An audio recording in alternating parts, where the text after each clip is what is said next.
winner, Homer.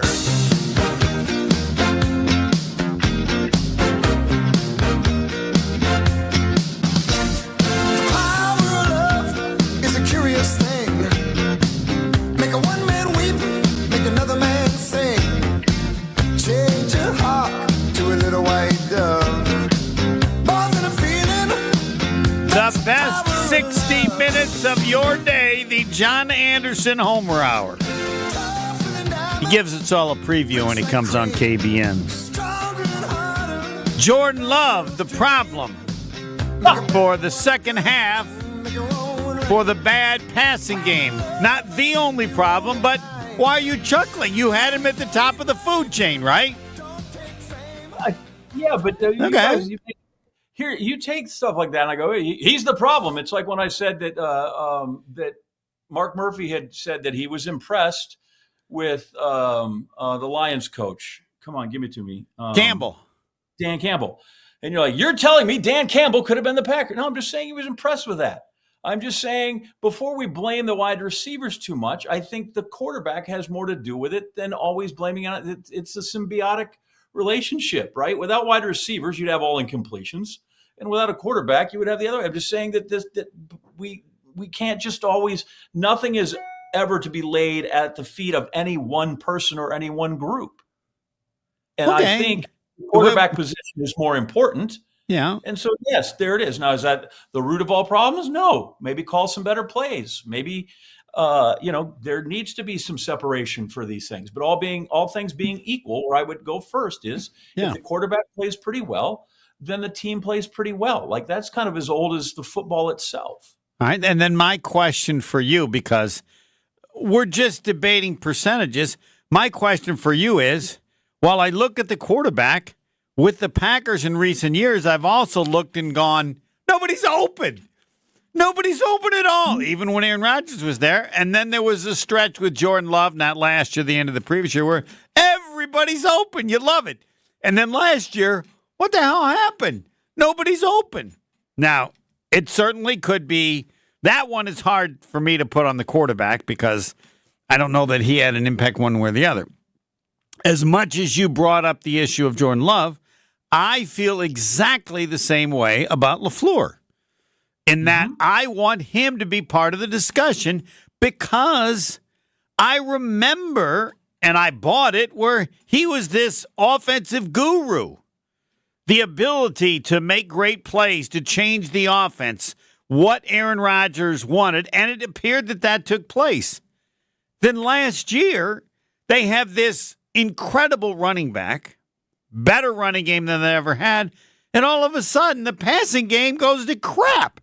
Well, if the guy is this guru, as I believed he was, and the way he was presented, that was pathetic. So my complaint with LaFleur is not that he was that bad, but for somebody who got the reputation and seemed to prove the reputation that he was a really good play caller, he sucked.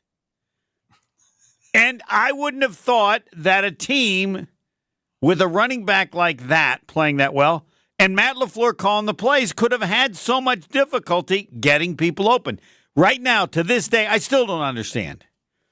And then he says, in the offseason has said, we're going to adjust and we're going to make changes. What? That would be fine if you're an 8th grade football coach. You're LaFleur. You should have had those changes made, wouldn't you? John Anderson, wouldn't you, if you were LaFleur, dream of having a running back that good and a running game that seems so much more physical to make your job easier? On the other hand, it seemed to make it worse. So take any or all of that. No, I would agree that LaFleur bears a great deal of responsibility in that I don't think he coached his best. And yet there were times I thought he coached really well. You go look at Jordan Love goes down in that first game, and they go into the second game against with Willis. With Willis, he gets an A+. Yes. And he coaches them great, and they run heavy, and they do that. And then when you think, well, they're going to go to Tennessee, and they're just going to pound this thing. Nope, now they've got some plays in there, and they open up, and now Willis, Now Malik Willis is throwing it all over the lot to start and get going. So clearly he can design stuff, and I don't know. I'm with you. I'm a bit stumped as why he wasn't able to design better stuff for Jordan Love. And I don't know if that is because they think, well, he's a better passer and we need to have some passing game and we got to do that and we got to develop him. And they force that. Whereas Willis, they're like, okay, how do we just get by? But I would have gone back to this is what's working. Load up the horse there in Jacobs. Let's just pump number. Let's use play number 8 and go until they can't anymore. And then let's see what Love can do. So I do think that LaFleur bears a lot of what happened, of the responsibility. And I told you earlier, coaching to me it always helps to have better players to coach. But I do think coaching is a huge, huge, huge, huge part of it. I think that's the difference in winning and losing almost all the time. And I think there's the margin between the players on really great teams and the last teams is it's big, but I don't think it's cavernous. And that's where I think that that the difference makes the coaching. It's the old, what is it, Bum Phillips said about Don Shula. He can take Urins and beat Hizen, and he can take Hizens and beat Urins. And right now, I don't know that is LaFleur that guy. Can he take me and beat you, Homer? And can he take you and then come over and beat my guys? And that's what we need to see. But I think it's a big year for him. I think it's a big year for Jordan Love. I'm glad you brought up Bum Phillips because this was early in my career when he said that, and I went, Bum, Don Shula's had Dan Marino for all these years, and he had a very good GM, and they didn't do diddly squat. I don't know what happened to Don Shula. With Dan Marino and the success that he had, what was it, his first year or second year, when he transcended the NFL with like 9,000 yards passing, they never made it back to a Super Bowl. Yeah, second year he threw for 5,048. And yet what's amazing about Shula, right, is he went from all the success when he had Mercury Morrison, Kick, and Zonka, and he was just a literally let's road grade guys. Yes. Let's throw it for 5,000. So he was clearly adaptable. But I don't know why late in his career he couldn't get by those. He had 2 Super Bowl wins in the 70s and then got back 2 other times, but no other wins. Mm-hmm. And then I would emphasize that that he was, he had a quarterback, and I don't know who the I don't know who his GM was in Miami, but that was one of the great mysteries to me that people would just. That was when I first got. You're just so negative. No, come on. Don Shula, he had these horrific losses. He lost to the Jets when, he had this incredibly dominant Baltimore Colts team and may have arguably gotten screwed in the Packers in terms of, and then they go to 3 straight Super Bowls, lost the first, then win the next 2, and I don't know what happened. It would be like if Red Auerbach the last 5 years couldn't get to the playoffs. But anyway, this is Don Hudson because people don't even remember. But there was a time where Shula was considered the possible equal to Vince Lombardi, right? I'm not making that up. I don't know about the equal, but yeah, he was in the neighborhood. Regarded. Yes, he was highly regarded, and he went to Super Bowls with Greasy, yes, but the year Greasy broke his leg, then Earl Morrall got him there. He went to Super Bowl with David Woodley, for goodness sake, and then he went with Marino, and I don't know, but. I'm not saying he can't coach. He's a legend. He's a Hall of Famer. He's won a couple and went to 4 Super Bowls. There's 5 Super Bowls, so there's nothing wrong with that. Yeah, no, he could coach.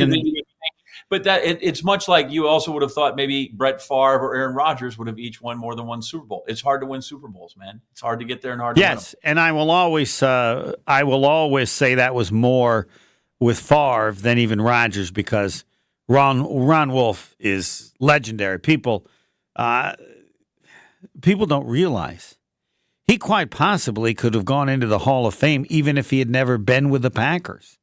What he did in terms of the personnel with the Oakland Raiders for Al Davis, and then he goes to Tampa Bay. They didn't win a game for like 2 years, and yet at the end of 4, he had them in the NFC Championship game, and only because their owner was an idiot and picked John McKay over him in terms of having to choose between the two.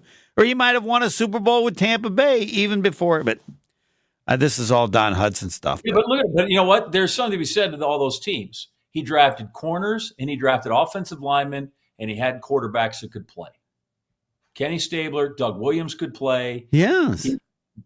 So he found a quarterback that was great that he believed in, and then he just kept buying. I'm just going to get guys corners. And I'm going to get Leroy Selman, and I'm going to make you put two people on him. Like he did, his formula was pretty good. So every time I hear this, got to have a wide receiver, I'm like, give me linemen and give me cornerbacks. And the wide receiver is not often the first guy on my list.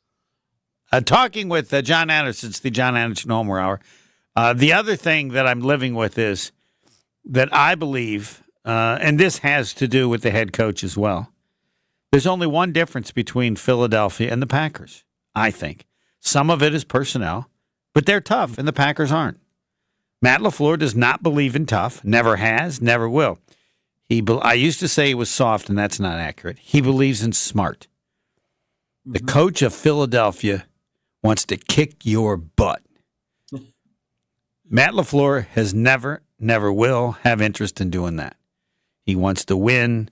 We're smarter. We run better plays. And I think his inability to recognize the importance of toughness, meanness in football would limit him as a head coach in the NFL. Has to this point, and I think will continue to do so. Again, my theory, that's why we have the John Anderson Homer Hour, because you can crush it if you wish. And I'm more than willing to hear your thoughts, agree or disagree with that belief. So I don't know if this is a nuanced argument or not. Okay. Because I'm not going to be a guy that doesn't call guys that play in the NFL tough, because that's a hard deal. They're all tough. I do think they lack some nasty. Yeah, there we go. Yes. I'm using that. And my man Darryl Royal, remember down at Texas? And he said something to the effect that execution is bunk. Only angry people win football games. All right. But it was something to that point. But his saying was the gist he got at was only angry people win football games. And so I don't know that they are always playing nasty and angry. And I would say to him, Bill Walsh, again, would be the opposite of that. Bill Walsh was smart. He has figured stuff out, right, before everybody else did.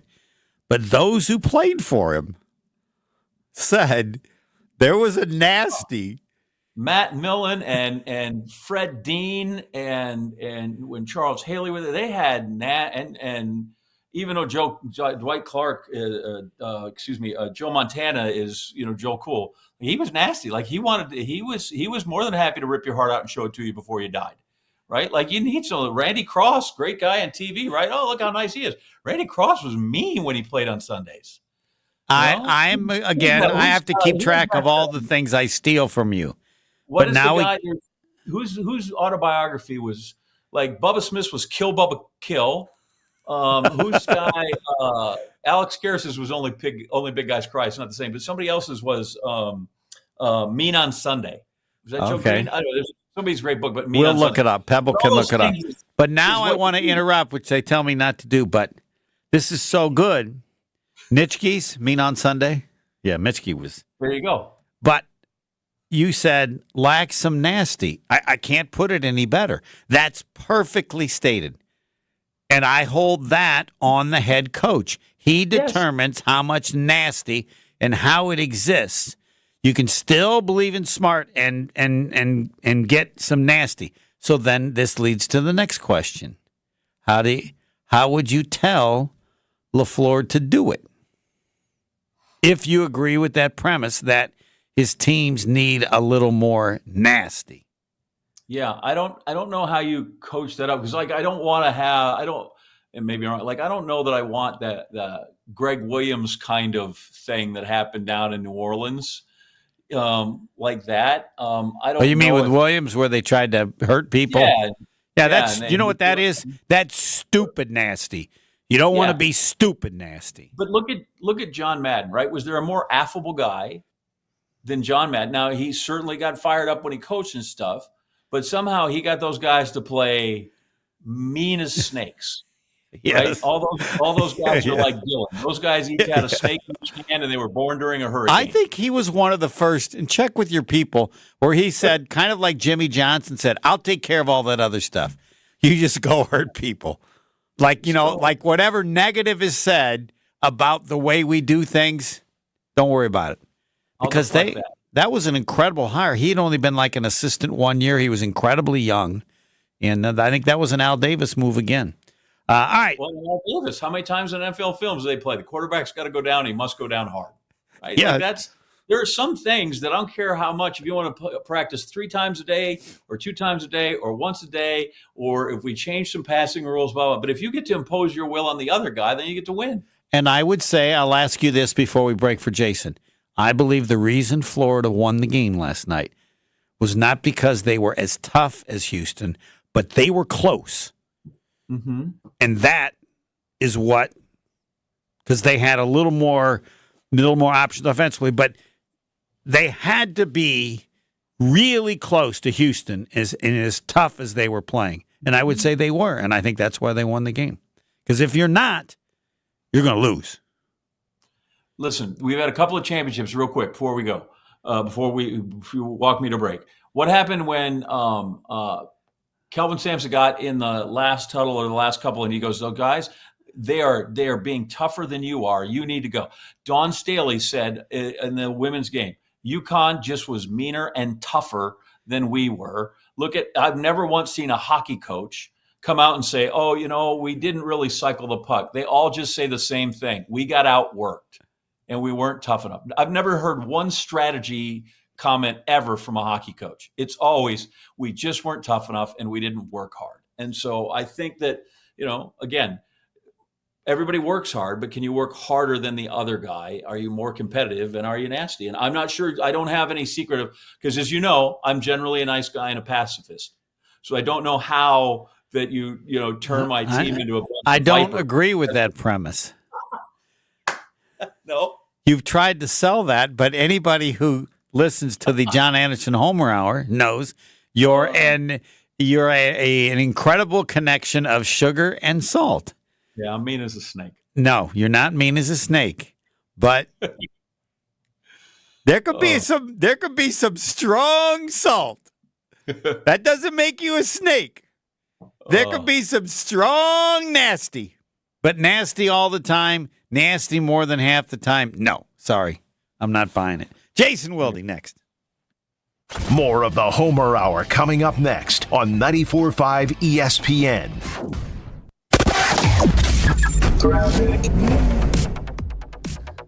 Southbound on 41. We are backing up from Appleton Avenue all the way down to Capitol Drive. Northbound's got a heavy spot right past Mayfair Road all the way up around the North Avenue curve. We've also got southbound on 894 backing up in pockets from the Zoo Interchange all the way down to Lincoln. Eastbound 94, backups from 92nd Street all the way to 35th. The westbound side, a heavy ride out of the Marquette all the way to Mitchell Boulevard. When business brings you to Milwaukee, make the Knickerbocker on the Lake your home base. Enjoy modern meeting rooms, lakefront views, and refined dining. Visit knickerbockeronthelake.com to book today. And checking the TMJ4 Storm Team forecast. Tonight, increasing clouds, a low of 31. Tomorrow, a rain and snow mix, cloudy with a high of 41. Weather's brought to you by Higher Love Cannabis Company. No matter the forecast, they have something to lift your spirit. Less than an hour from Green Bay. Visit us in Ironwood and Menominee or online at findhigherlove.com/CBD. From the WTMJ Traffic Center, I'm Debbie Lazaga on 94.5 ESPN. Brewers baseball is the sound of summer in Milwaukee. And now you can catch the Brewers on local TV for select Tuesday night games. Curio sends it deep to left, and there she It's goes! Brew Crew Tuesdays. On April 15th, the Crew take on the Detroit Tigers at 6:40 p.m. Swing, he went. Another strikeout for Freddie This Peralta. Brew Crew Tuesday is presented by Pella Windows and Doors of Wisconsin. See the action on Fox 6 in Milwaukee and check your local listings for where you can watch over the air statewide on April 15th. Drum roll, please. Carbliss is here with refreshing new flavors. Introducing their Tropical Bliss Variety Pack. Let the summertime flavors of blood orange, watermelon, raspberry, and grapefruit whisk you away from the winter blues. New flavors, same great Carbliss perks. Every handcrafted cocktail still has 0 sugar, 0 carbs, and just 100 calories. Find the Tropical Bliss Variety Pack in store wherever Carbliss is sold and enjoy your winter passport to paradise. Grab a pack today and discover why less is more with Carbliss. Escape the city and relax at Lake Lawn Resort in beautiful Delavan, Wisconsin. Enjoy outdoor activities on Delavan Lake. Tee off at the lakeside Majestic Oaks Golf Course or unwind at the award-winning Calidora Spa. With both indoor and outdoor pools, there's fun for the whole family. Take a cruise on the Lake Lawn Queen. Explore stunning shores and historic landmarks. And enjoy delicious food and drinks on board. Book your stay today at lakelawnresort.com, where everything is better at the lake. Becoming a truck driver doesn't have to be complicated. At Schneider, we make it easy to get your commercial driver's license and start your new career. With our CDL apprenticeship training, you'll get paid to become a truck driver in just 5 to 6 weeks and have a Schneider driving job waiting for you when you've completed the program. Plus, during training, Schneider will provide transportation, lodging, and meals at no cost to you. Ready to get your career on the road? Learn more and apply today at SchneiderJobs.com. That's SchneiderJobs.com. Junior Achievement of Wisconsin has had business technology from James Imaging Systems for several years. Lori Salzman, Vice President of Enterprise Services, explains why. We started with the document imaging, and I have to say that the service and support has been fantastic. James Imaging Systems, a 100% Wisconsin-owned and managed business technology company. I've never met an organization that is so responsive to make sure that we are up and running all the time for us to be more efficient and allow us to focus more on the work that we do for helping young people. Lori, what's your recommendation to others that aren't getting that kind of attention from their business technology company? Please call James Imaging because they will work with you to make sure that you find a solution that can make you more efficient and productive. Make the call, 262-781-7700, or visit jamesimaging.com. James Imaging Systems, your local business technology partner. This is the Homer Hour on 94.5 ESPN. It's time for Jason Wilde on the Homer Hour on 94.5 ESPN. I never know exactly what they're going to talk about. I only know one thing. It's going to be good. The Professor, John Anderson, with Jason Wilde. 7-2.5. Take it away. Jason, how nasty do you coach the girls to be when they play sports? Not nasty enough. We actually had this conversation at the end of Sydney's basketball season, and I try not to, even when I'm in the car and someone cuts me off, I try not to use profanity in front of them. It's not that I'm some goody two-shoes who never uses that type of coarse language, but, you know, I'm old school. I kind of want to set a good example so they don't sound like Paula. She's going to hear that, isn't she? And so I try not to do that, but at the same time, like I actually did it for this conversation, and I don't want to have Pebble have to hit the dump button, but I said that you have to have, and it rhymes, so you'll have to imagine this because I'm not going to say it. You have to have a be, which, switch. And my point is that, you know, we have our basketball team, bunch of really good girls. I would like our connectivity to be a little bit better, but I want to be like a middle school Shaka Smart. You know, I'm stealing the shakes after games and everything like that. But what we lack is that kind of attitude when the ball is tipped. And I know it's hard, but having covered a lot of players, and obviously, John, you've been around all kinds of different athletes and all kinds of different sports. Like, the good ones can be amazing human beings that you would love to spend time around and talk to and are just genuinely, authentically good people. But when they get into the heat of competition, they turn a switch, and it makes them that much greater because they have that killer instinct. And so, I would argue that girls more than anything, athletes, that's something that they need to learn. So more often than not, boys are certainly capable of that, and there are certainly girls who are, and those are the ones that I think are really impressive because they find a way to turn that switch on, and then when the game's over, they turn it back off, and they're authentically who they are. What prompted that question? So we were talking about Homer has decided the Packers are not tough enough, and I find it hard to call any NFL player not tough because I think that's a difficult job, and I don't want to get it wrong. But I do think that's Packers why are I not changed to nasty. That's the perfect word. Think the Packers are an angry, nasty team when they play, and I think it would help if they are. I'm not sure I know how to coach that. So if you're LaFleur, I don't know how do I instill that in my team?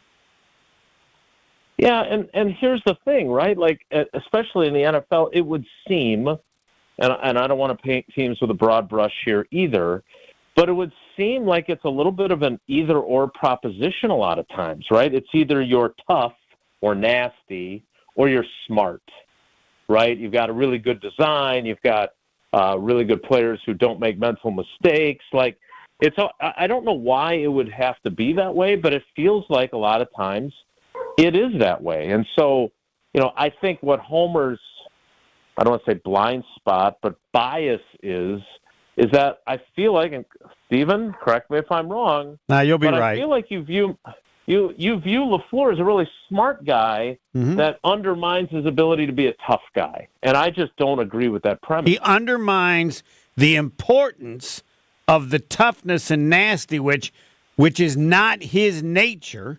And therefore, he must go out of the way to find a way to add. He does not appreciate the importance of nasty to winning. Well, so all right, let me ask you this. Yes. So, do you think Mike McCarthy was nasty? I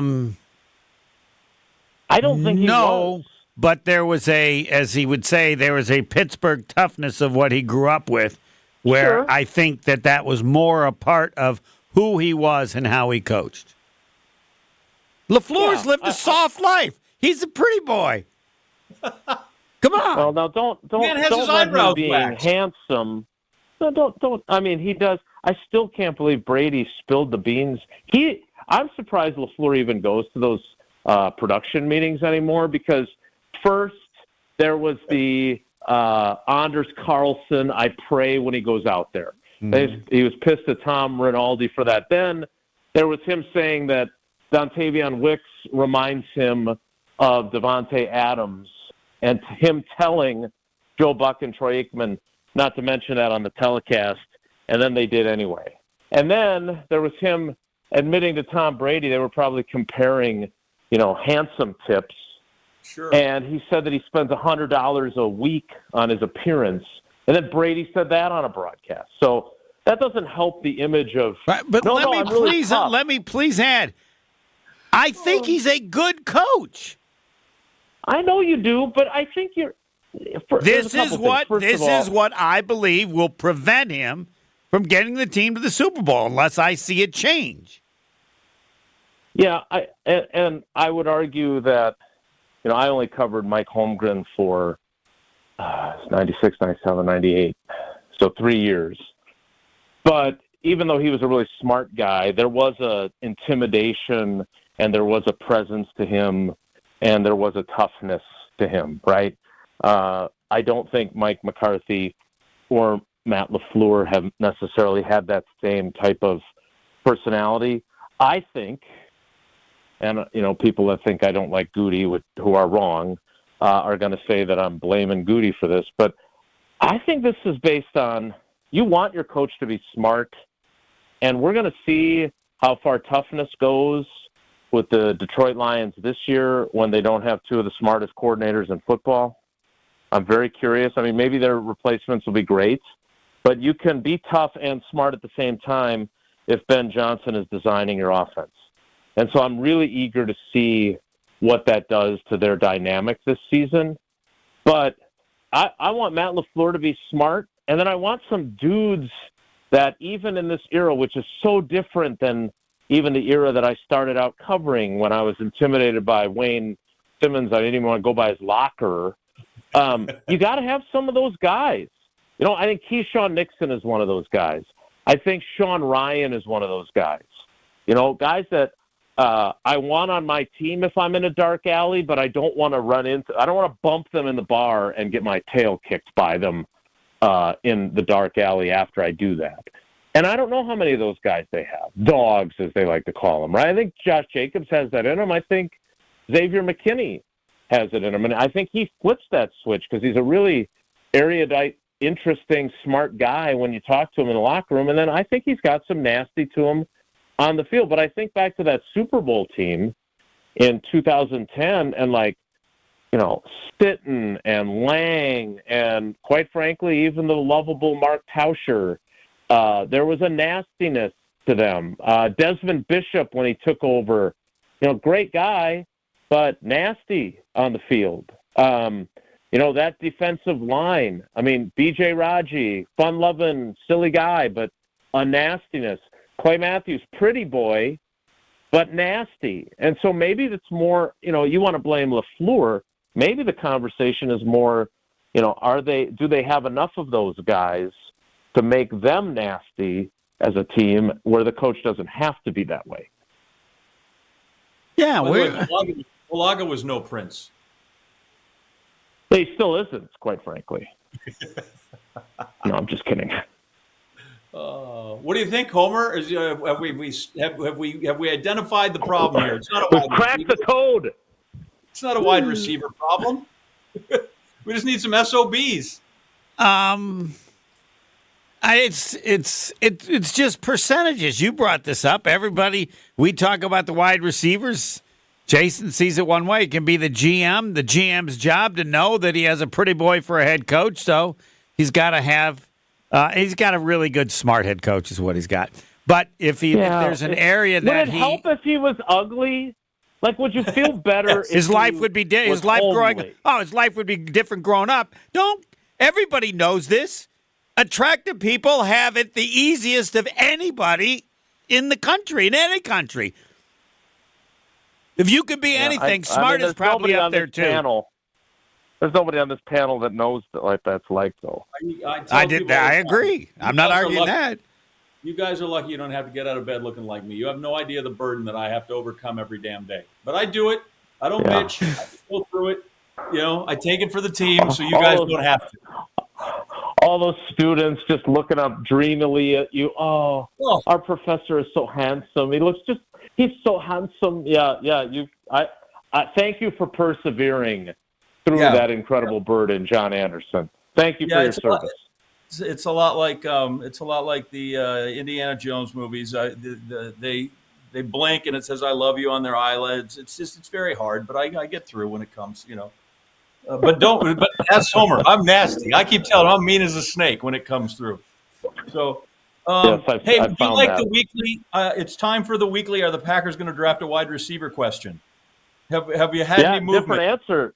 Yeah, different answer, right? I mean, they've actually had two of them in for visits now, and Emeka Egbuka was in yesterday. And why would you? They've had incredible historic success not drafting in the first round. Have they recently, though? Have they? Jaden Reed is a good player. I like Jaden Reed. I still believe he's got all kinds of fantastic football in front of him. And if he had made the jump that we expected from him in year two, when Domofsky was writing a story about how he could be a 100-catch guy this past season, if he'd have made that jump, we wouldn't even be talking about this. Or if Christian Watson had become the player that Matt LaFleur really believes he is and stayed healthy, and they hadn't right. And I would emphasize Christian Watson was the year after they got Amari Rodgers and 2 years after they got DeGuara, who were two horrible selections. The selections by LaFleur in the last years have been good enough to... By Goody, yeah. Well, no, wait a minute. Goody, excuse me.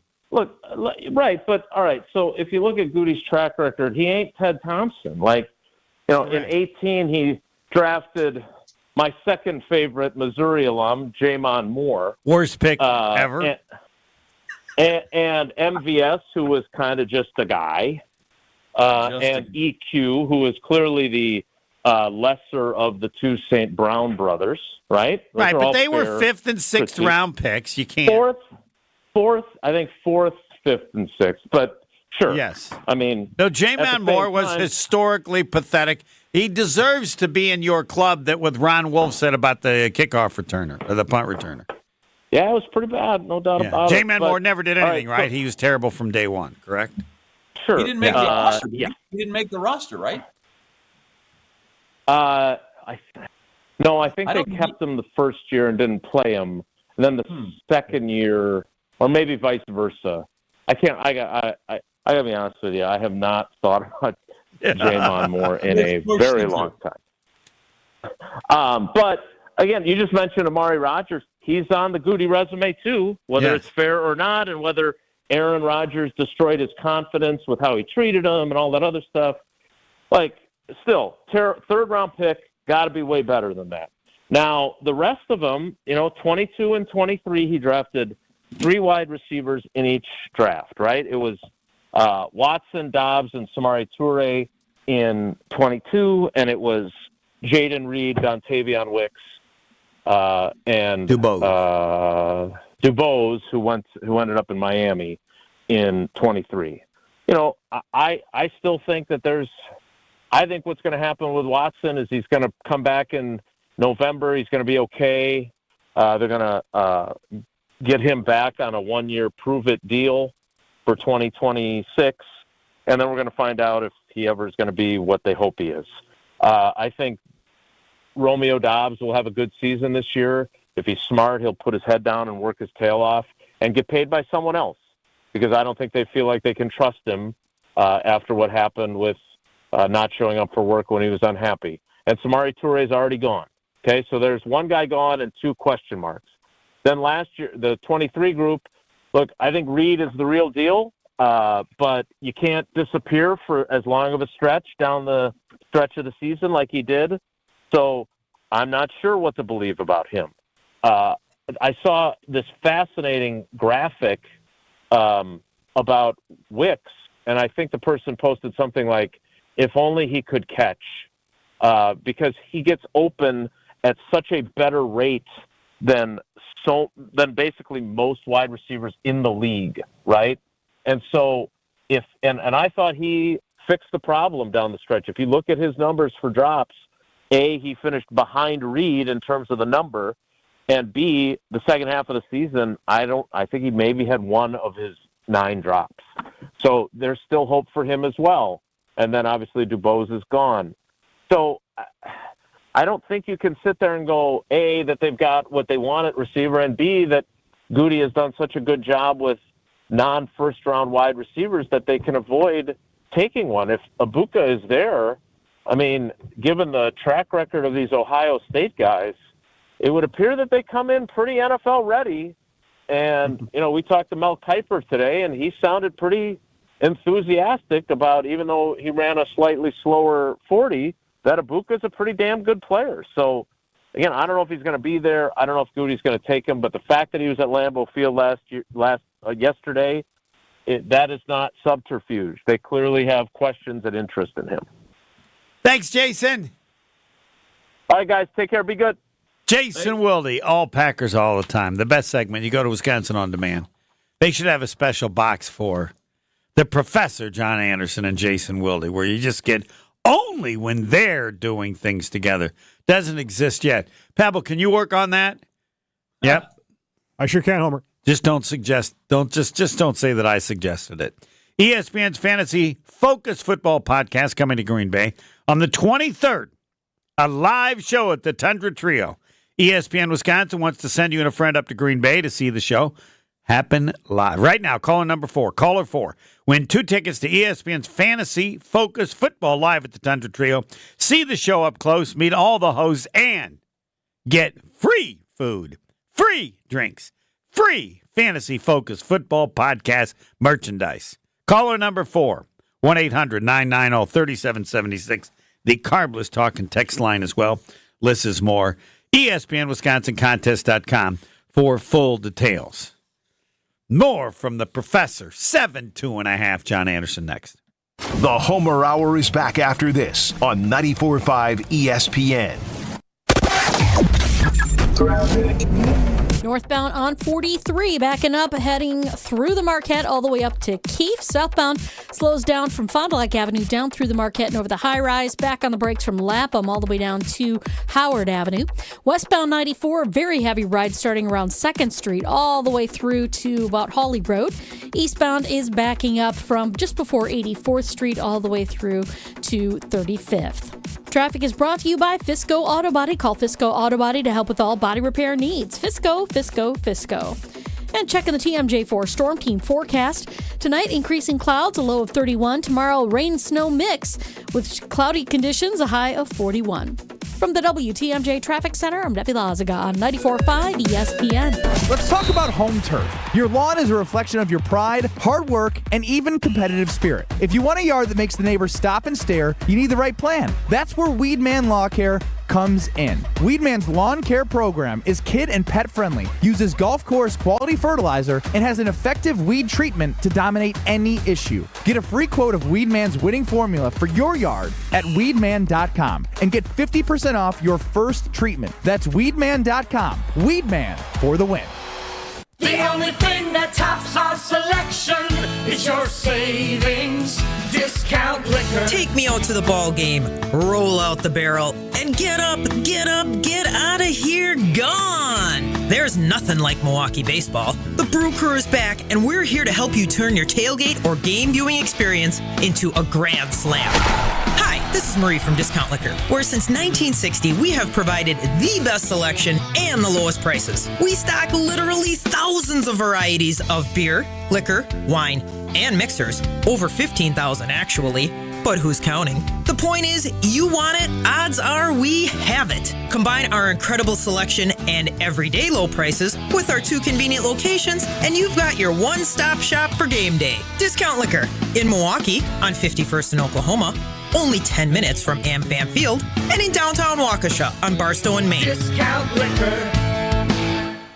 Woo! Hey, this is Ben Brust from Kyle Brust and Nortman on ESPN Wisconsin. People can't stop screaming about the Screamin' Sicilian frozen pizza, and no wonder. There's plenty to scream about, like the buttery stone-fired crust, secret recipe tomato sauce, mounds of whole milk mozzarella, and tons of premium toppings. Find Screamin' Sicilian in your local grocer's freezer and find out for yourself why Sporked called Screamin' Sicilian's Holy Pepperoni frozen pizza the best of the best. Screamin' Sicilian, taste what all the screaming is about.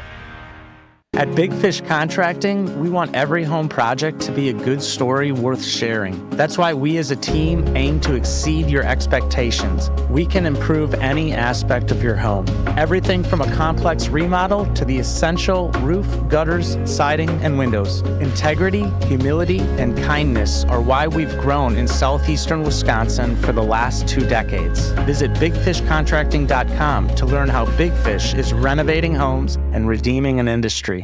My house has a new glow. I love my windows. Universal Windows Direct.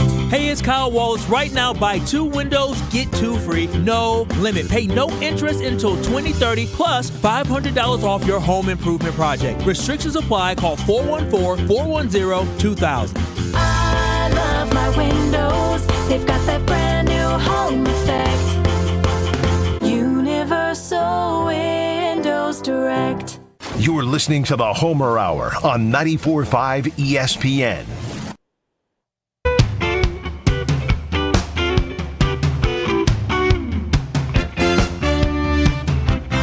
You remember the moments from the magical March in 2015? I do. After they lost, Bo Ryan says, if you knew anything about basketball, specifically to me, I've moved on. Frank Kaminsky leading the charge for Bo Ryan in Wisconsin in a run to the championship. Relive it all with Make 'em Believe. Made 'em Believe on June 26th.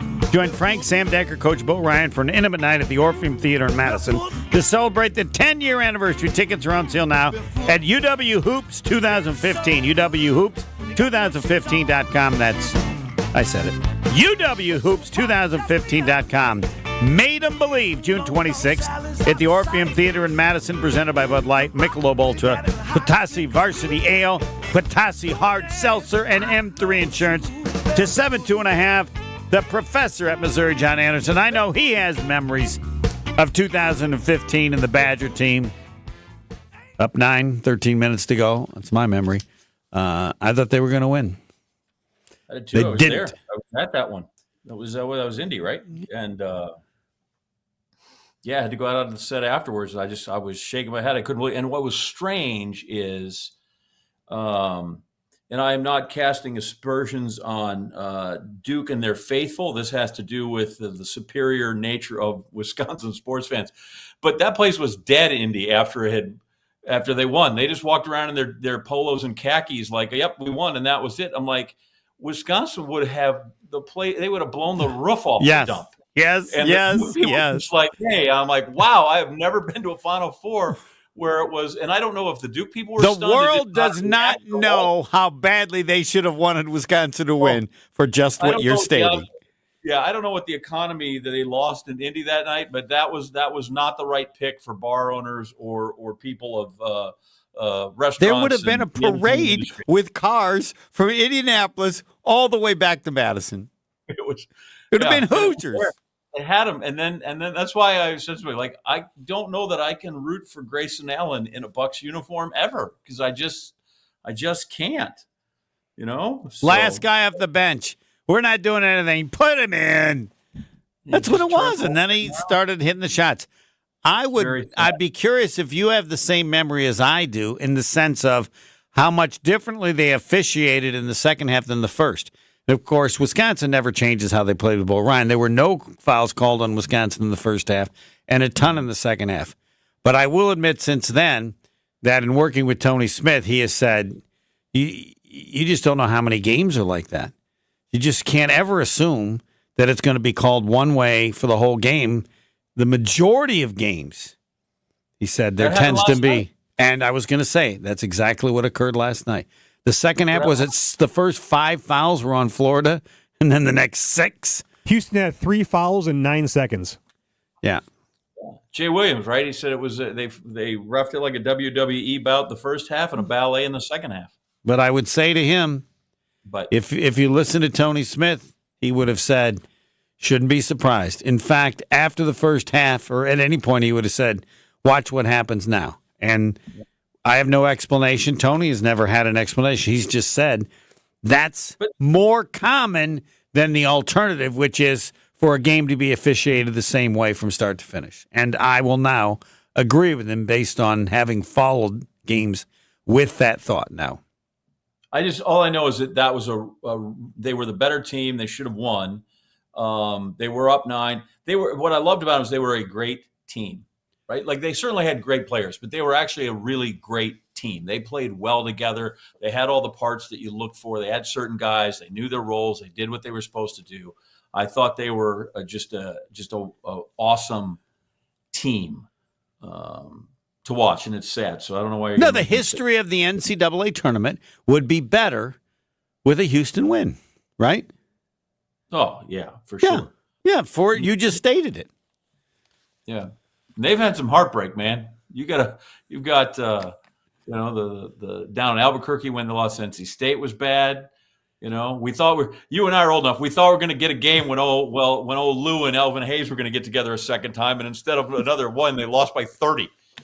Yes. But back in so what is it? By the way, what is it? Coach Ryan said to you? Did you tick him off? No, after the game, he didn't know it was me. I've known him for a long time. Maybe he would have said the same, but I said after the game because it was me.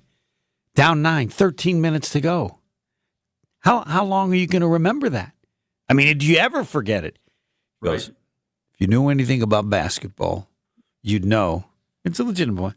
13 minutes is a long time. And you're not thinking with 13 minutes to go about anything but just the game as it goes on. I didn't get a chance to say, so at what if it had been 9 with 5 minutes to go?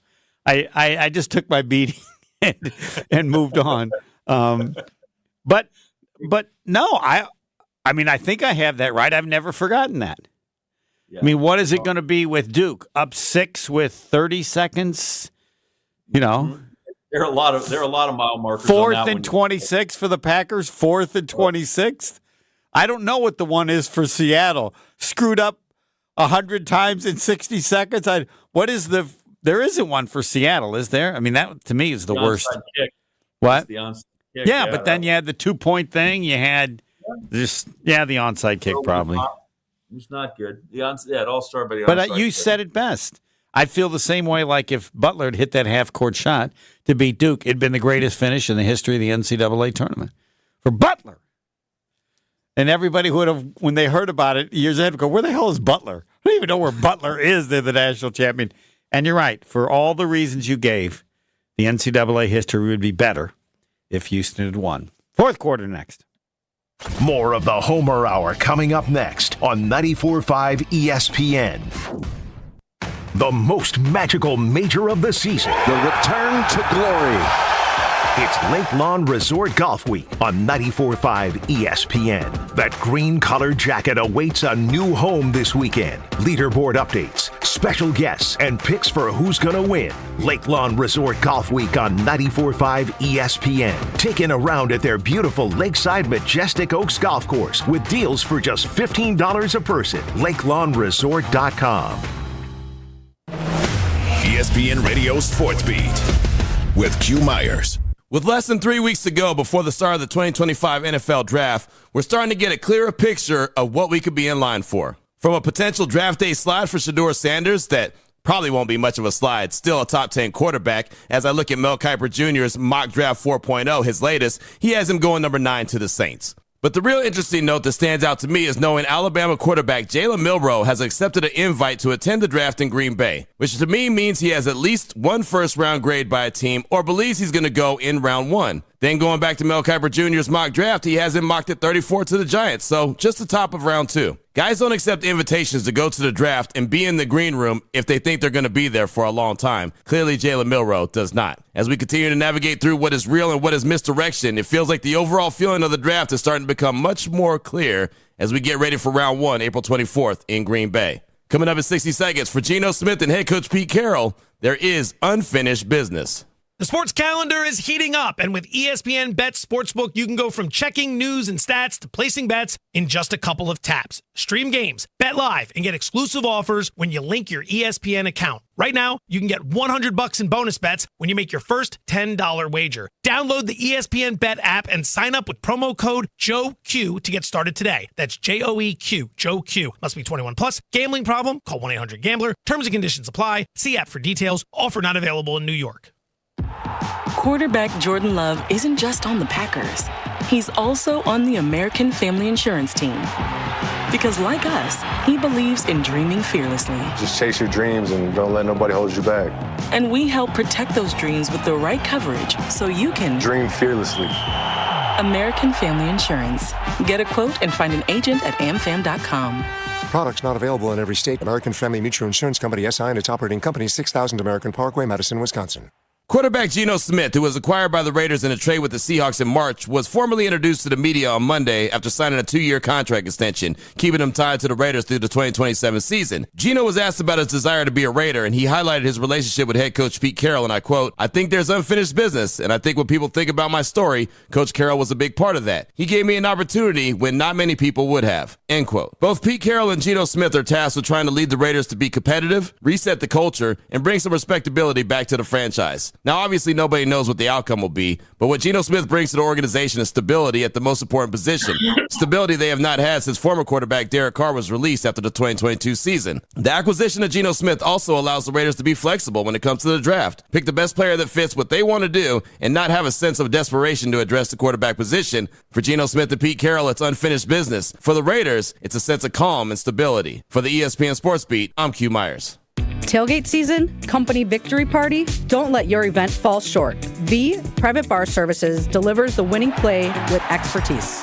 We're talking custom cocktails, top shelf service, and an atmosphere that'll have your team pumped.